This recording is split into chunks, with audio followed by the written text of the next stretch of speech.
Bonsoir à tous, merci de nous retrouver sur TV Sud pour le journal.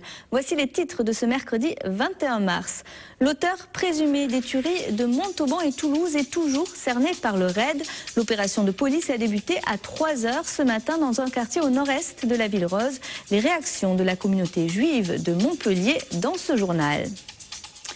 Après Montpellier, le TAF a ouvert ses portes aujourd'hui à Nîmes. Offres d'emploi et formations sont proposées aux jeunes et aux chômeurs de la région. Les footballeurs montpelliérains éliminés de la Coupe de France. Le MHSC a été battu par le Gazélec Ajaccio cet après-midi, 1-0. Et puis en toute fin de journal, je vous propose de découvrir le sambo, une discipline entre la lutte et le judo, dont le championnat de France interuniversitaire se tenait ce week-end à Montpellier. Depuis 3 h ce matin, un homme de 24 ans soupçonné d'être le tireur de Montauban et de Toulouse est cerné par le RAID. C'est dans une résidence pavillonnaire au nord-est de la ville rose que le tueur présumé s'est retranché. Le jeune Toulousain se revendiquerait d'Al-Qaïda. Il aurait l'intention de se rendre dans la soirée. Dans l'attente, les habitants de l'immeuble ont été évacués. Une tentative d'arrestation qui intervient le jour des obsèques des 4 victimes de la fusillade de Toulouse. L'homme et les 3 enfants tués devant une école juive lundi ont été inhumés en Israël aujourd'hui. Dans la communauté juive de Montpellier, l'émotion est vive. Élus locaux et responsables religieux espèrent qu'une fois le tueur arrêté, les familles puissent faire leur deuil. Écoutez. Les familles, comme la France tout entière, au-delà de la communauté juive, est encore en état de choc, sentiment d'indignation, de profonde tristesse, d'indignation qui prédomine. Et puis le temps fera son œuvre et les familles pourront effectivement faire ce travail de deuil. Et la religion juive, la religion musulmane, la religion chrétienne bien comprise, c'est donner avant de recevoir, c'est s'ouvrir, c'est respecter son prochain. Le fait que cet homme soit arrêté, j'espère en tous les cas que ça va permettre à chacun, à chaque niveau de la société, de réfléchir au poids des paroles, au poids des stigmatisations et au poids des amalgames. Et cet après-midi, un hommage était rendu aux 3 parachutistes tués la semaine dernière à Montauban. Parmi eux, Abel Chenouf, le militaire qui sera inhumé demain à Monduel dans le Gard où il a grandi. Une marche blanche doit avoir lieu en sa mémoire. Après une brève suspension suite à ces attaques meurtrières, la course électorale n'a pas tardé à reprendre. Ce matin à Montpellier, Alain Fontanel relançait la campagne de François Hollande. Le mandataire du candidat socialiste dans l'Hérault a notamment annoncé la venue d'Harlem Désir vendredi 23 mars et Bertrand Delanoë la semaine suivante. Il n'en fallait pas moins pour mobiliser l'électorat de gauche du département. Écoutez. Elle doit reprendre avec encore plus de dignité que ces dernières semaines. Il y a peut-être eu des excès, des dérapages. Aujourd'hui, il faut prendre en compte les circonstances. Mais effectivement, on rentre aussi dans une nouvelle phase. Il y a désormais la parité du temps de parole. Donc la campagne, elle va être moins dans les médias, comme ces dernières semaines. Elle va être plus sur le terrain encore. Vous l'avez vu dans cette réunion aujourd'hui, les élus sont rassemblés. Il peut rester encore quelques hésitations, quelques divisions ici ou là. Mais globalement, les militants de cette fédération ont ces derniers jours distribué ces dernières semaines plus de 400 000 tracts auprès des Français, auprès des habitants et des citoyens de ce département, ce qui montre que tout le monde est mobilisé avec un seul objectif, l'élection de notre candidat, le seul candidat du changement, François Hollande. François Hollande qui pourrait finalement se déplacer à Montpellier. Le candidat socialiste à l'élection présidentielle devrait notamment assister au congrès national de la FNSEA le 29 mars à Montpellier. De son côté, le candidat UMP Nicolas Sarkozy a déjà confirmé sa présence lors du congrès du syndicat agricole. Autre campagne électorale qui bat son plein, celle des élections législatives. Invité sur le plateau de TV Sud, Christian Bourquin a réaffirmé son soutien aux 21 candidats socialistes qui se présentent en Languedoc-Roussillon. En revanche, en ce qui concerne l'accord avec Europe Écologie Les Verts, le président de région semble beaucoup plus réservé. Écoutez. J'ai toujours fait partie de ceux qui disent que l'accord a un aspect intenable.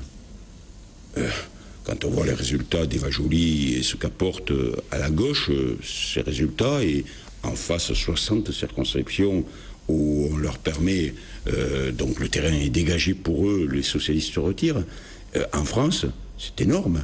Et en plus, ils ont le droit de se présenter sur les autres circonscriptions venant en concurrence avec des candidats socialistes. Christian Bourquin qui sera l'invité d'Olivier Roiran et Pierre-Paul Castelli pour une émission spéciale sur la campagne électorale. Un entretien à voir sur TV Sud demain jeudi à 20h50. À noter que Frédéric Bord renonce, lui, à se présenter aux législatives. La semaine dernière, l'ex-directeur de cabinet de Georges Frêche avait annoncé sa candidature sur la première circonscription de l'Hérault. Il aurait dû être investi par le PRG face au Vert, Jean-Louis Roumégas. Le printemps vient à peine de commencer et déjà des mesures de restriction sont prises sur l'usage de l'eau dans le Gard. Des mesures de restriction malgré les averses de ces derniers jours car la sécheresse sévit sur toute la région. L'hiver a été sec, trop sec. Dans le Gard, il est donc désormais interdit d'arroser jardins et pelouses et l'usage agricole de l'eau est interdit en journée comme en plein été. Pour plus d'infos sur la situation, un site internet www.propluvia.développement-durable.gouv.fr. Des aides à la casse, mais pas à l'achat de gazole pour les pêcheurs de Méditerranée. Une délégation de patrons pêcheurs était reçue hier par le gouvernement. Face à la hausse du prix du gazole et à la pénurie de poissons bleus, la filière est en crise et réclame des aides supplémentaires de l'État. Avant l'entrevue, les ports de Sète, de Port-la-Nouvelle et du Gros-du-Roi avaient été bloqués quelques heures hier par les chalutiers. Une pression insuffisante, si l'on en croit les patrons pêcheurs qui sont sortis de ce rendez-vous avec l'impression que les aides financières accordées allaient uniquement servir à sceller le sort de la pêche au salou. Écoutez. On a perdu près de 50% de la flottille sur les 10 ans qui sont passés. On va en perdre encore 20-30% aujourd'hui, demain. Même un bateau qui n'est pas endetté, qui n'a pas de crédit, aujourd'hui quand il va en mer, il n'arrive pas à donner un salaire décent à leur marin parce que le carburant prend toute la recette de poisson qu'on pêche. Parce qu'on n'a pas assez de... On n'a pas assez de ressources pour payer un carburant ici cher. Après Montpellier, le salon Travail Avenir Formation a ouvert ses portes aujourd'hui à Nîmes. Jusqu'à demain soir, 175 entreprises proposent 4500 offres d'emploi aux jeunes et aux chômeurs. Une soixantaine d'organismes de formation sont également présents au Parc des Expositions. En quoi ce salon régional destiné aux jeunes et aux chômeurs peut-il favoriser leur insertion professionnelle? Élément de réponse avec Francha Sagnon. Dès l'ouverture des portes ce matin, le Parc Expo de Nîmes a été pris d'assaut dans les allées des jeunes et moins jeunes, tous à la recherche d'un emploi ou d'une formation. Un succès qui en dit long sur la situation de l'emploi dans notre région. Avec près de 13% de chômeurs dans le département du Gard, les différentes collectivités, régions, départements et agglos ont décidé de s'associer sur ce salon. Le politique a un rôle à jouer, il doit faire le lien et des passerelles entre le monde professionnel et ses demandeurs d'emploi. De créer des passerelles, de créer des liens, une certaine synergie entre les entreprises qui peuvent recruter et ces jeunes ou ces moins jeunes en demande d'emploi. Mais comment inverser la tendance dans une région qui connaît l'une des plus fortes croissances démographiques de France, plus 1,4% par an, un rythme de croissance 2 fois plus rapide que celui enregistré en France. On crée beaucoup d'emplois, mais je dirais grignotés par le développement démographique de ce département, par l'attrait de ce département. À nous de faire en sorte que ce département, on puisse aller le vendre à l'extérieur. C'est un petit peu ce qu'on voulait faire, ce qu'on veut faire autour de l'agence de développement économique, c'est vendre ce département pour que des chefs d'entreprise viennent s'installer chez nous, pour qu'on crée des emplois chez nous qui soient non délocalisables. Je crois que là aussi c'est important. En amont, nous travaillons aussi pour que les habitants du Languedoc-Roussillon aient la formation nécessaire de manière à pouvoir intégrer une vie professionnelle durable. Adapter la formation au marché de l'emploi, faciliter l'implantation des entreprises en créant des zones franches par exemple, venir en aide aux employeurs en proposant des aides à l'embauche des jeunes ou encore valoriser la main-d'œuvre locale sur les grands chantiers type tramway ou la ligne à grande vitesse entre Nîmes et Montpellier. Autant de décisions politiques pour enrayer l'augmentation du chômage. Le TAF qui se poursuit demain au Parc des Expos de Nîmes. Chaque année, pour la saison estivale, 25 000 saisonniers sont embauchés en Languedoc-Roussillon. Des travailleurs dans la restauration, l'agriculture ou encore le commerce qu'il faut bien entendu loger. Pour répondre à la forte demande, l'Union des métiers de l'hôtellerie et le Crous ont signé un protocole d'accord aujourd'hui. L'objectif, proposer aux saisonniers les logements étudiants de la région qui sont vides pendant l'été. Écoutez. Vous avez allié le privé, l'État, l'université et nous les professionnels. C'est quelque chose de difficile à réussir et aujourd'hui je pense que je remercie l'État et la directe d'avoir réussi de faire ce panel ensemble et qui nous permet de vous dire aujourd'hui, d'aller chez nous, on a 1600, 2000 chambres à votre disposition. Voilà. Et c'est notre deuxième étape que nous allons faire cette année. C'est un centre de formation. Ce centre de formation, justement, j'en avais parlé depuis un moment, va se mettre en place, ça a été plus long que prévu, gérera les contrats à durée déterminée, c'est-à-dire saisonniers. La 34e édition des concours des vins gardois se tiendra mercredi 28 mars à Nîmes. Tout au long de la journée au Parc des Expos, 1 millier d'échantillons seront dégustés par les jurés pour sélectionner les meilleurs crus gardois. L'initiative des jeunes agriculteurs vise bien entendu à valoriser les bons vins du département et à toucher plus de consommateurs. Écoutez. Ce qu'il faut savoir, c'est que tous les vins médaillés reçoivent, si vous voulez, des macarons et par ce biais-là peuvent être mis en avant par la promotion. Il y a certaines grandes surfaces qui, les dernières années, ont mis en avant les produits médaillés du concours des vins. Donc, comme toute médaille, effectivement, ça a une visibilité, ça a une lisibilité, donc forcément, ça promouvoit les produits, quoi. Je pense qu'on aura de belles surprises. On a eu un millésime assez difficile dans certaines régions et c'est vraiment une année de vignerons. Donc je pense qu'on aura de beaux vins à découvrir cette année. Et des vins à consommer avec modération, bien entendu. La Coupe de France, c'est fini pour Montpellier. Le MHSC a perdu cet après-midi face au Gazélec Ajaccio. Les Corses qui évoluent en National 1 ont éliminé les footballeurs en quart de finale de la Coupe de France. 1-0. Résumé du match avec Jean Brun. Après la défaite concédée à Nancy et avant la venue des Stéphanois ce week-end, Montpellier pouvait espérer retrouver ses automatismes à l'occasion de ce quart de finale de Coupe de France disputé à Ajaccio, pensionnaire de National.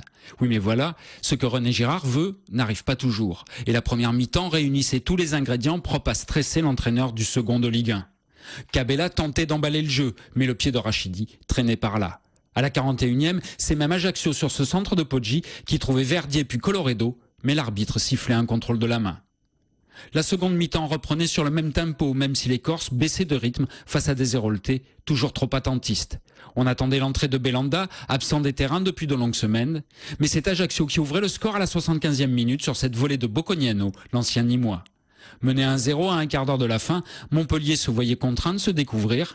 À 1 minute du terme, Giroud trouvait le poteau sur ce coup franc de Belanda. Mais malgré les 5 minutes de temps additionnel, M. Gauthier sifflait l'élimination de Montpellier en Coupe de France, un MHSC bien terne qui devra réagir vite pour espérer mieux en championnat. Les volleyeurs héroltais ont fait carton plein hier soir. L'Arago de 7 a battu Poitiers 3-7-0 et confirme donc sa 3e place au classement. Comptons vu que les volleyeurs montpelliérains se relancent pour les playoffs en s'imposant face à Nantes 3-7-1. C'était hier soir à Castelnau-le-Lez. Du côté du stade Yves du Manoir, les rugbyman montpelliérains se préparent à affronter Castres samedi. L'enjeu pour la MHR est de prendre le maximum de points. Actuellement 4e au classement. Montpellier n'est pas pour autant dans une situation très confortable. Le MHR est talonné de très près par le Castres Olympique. On écoute Fabien Galtier au micro de Romain Bassac. Si on était 4e à 2 points du premier, il y avait 10 points d'avance sur le 5e. Je pense que je te répondrai différemment, c'est clair. Mais là, je suis réaliste. Je suis obligé de regarder, de lever la tête, de dire oui, 4e, oui, mais dans quelles conditions, quoi. On est 4e et le 3e, il a 6 points d'avance sur nous, je crois. Par contre, l'autre, il a qu'un point de retard sur nous, donc c'est pas pareil, quoi. Je vous propose à présent de découvrir le sambo, une discipline entre la lutte et le judo. Vendredi dernier, le championnat de France interuniversitaire se tenait à Montpellier. Des sportifs venus de 19 académies y participaient. Reportage Charlène Beauvon et Romain Bassac. Pas moins de 107 combattants, parmi lesquels une trentaine de femmes de 18 à 25 ans, se sont affrontés sur les tapis montpelliérains. C'est en premier abord un sport de combat pour se défendre et après une forme de compétition qui est née qui correspond à des formes de projection, techniques de projection qu'on pourrait apparenter à la lutte, les formes de lutte, de judo et après des techniques de soumission au sol, clé de bras, clé de cheville, clé de jambe et techniques d'immobilisation. Souvent apparenté à la lutte et au judo. Créé à la fin des années 1920 en Russie, il était prévu pour entraîner les soldats partant à la guerre. C'est un sport qui me plaît, qui est à mi-chemin entre le judo et la lutte, donc c'est vachement plus ouvert, c'est vachement plus libre. On a des formes de combat qui qui me plaisent. Beaucoup de choses qui sont interdites au judo qu'on a le droit de réaliser au sambo. Donc c'est pour ça que je suis ici aujourd'hui.